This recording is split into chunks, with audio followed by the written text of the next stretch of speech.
So today's question has to do with dandelion jelly recipe. So you might like this. Hi there, my name is Sharon Peterson and I'm with simplycanning.com, where you can find home canning, food, tutorials, tips, and online classes. Come join me there and I will help you get your pantry filled. So today's question is about dandelion jelly.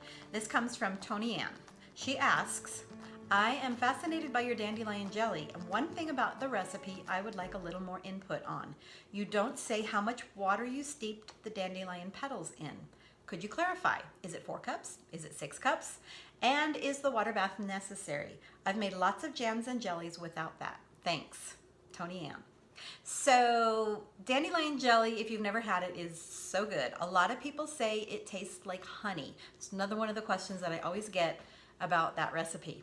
What does it taste like? And it tastes a little bit like honey. And I can verify that that's really true because the very first time I made it, my youngest son tasted some and he said to me, Mama, this honey is good. And so he really did think it was honey.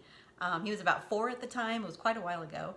Anyway, Tony, as a part of the process of making the dandelions, you pick a bunch of dandelion petals. All you need is the petal part of the plant. You don't need the whole stem, none of the greens. You just want the yellow. Like I said, it is spring right now, but it's still way before dandelion season, so I don't have any to actually show you. But I wanted to answer the question because by the time I get this up, I bet you dandelions might be sprouting in your area. But what I do is I pick enough dandelions to fill this up to about the 6-cup mark.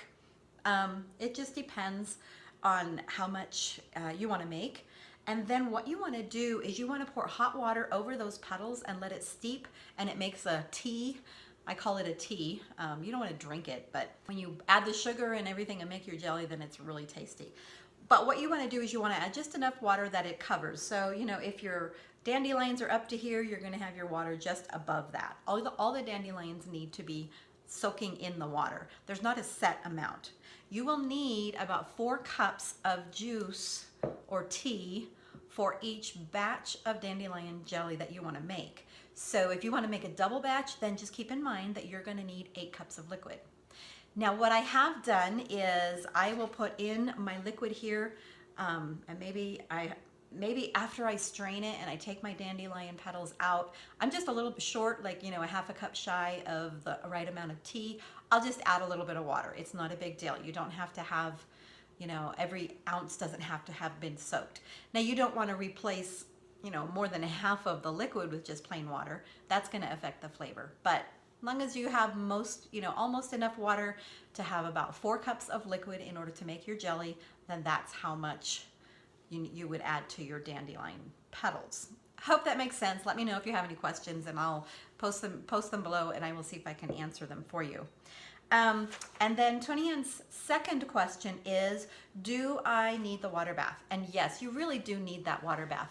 It used to be really common to make jam and jelly, boil your jars, make sure everything is sterilized, pour your jam into the jar and then just cover it and let it cool and it seals. And that is what happens. It does seal, but because it's sealed doesn't necessarily mean that it's sterilized. And it's being sterilized or sanitized inside the jar is what prevents the spoilage. So, you know, there may be spoilage, there may be contaminants on your ladle that you're putting that you're using to put the jelly in the jars. You know, there's all kinds of things that jelly is exposed to before everything is sealed up. When you water bath your jar, you're putting everything in your jar, you're putting a lid on, and then you put it in the water bath, and that sterilizes everything, and then the lid is on, and so it keeps it sterilized or keeps it sanitized. So that's what prevents the spoilage. I recommend the water bath. You might as well not skip it and waste all of that sugar and waste all of that hard work, and it's really not a hard step to do. If you don't have a great big batch, you can just use a regular stock pot. You don't have to have an actual canner. So I hope that was helpful. To recap, you want enough water to cover your petals to steep it. You're going to need about 4 cups of liquid for your recipe. And yes, please do the water bath. You will need it. So I hope that was helpful. You guys have a great afternoon and we will see you in the next canning chat. I'll talk to you later.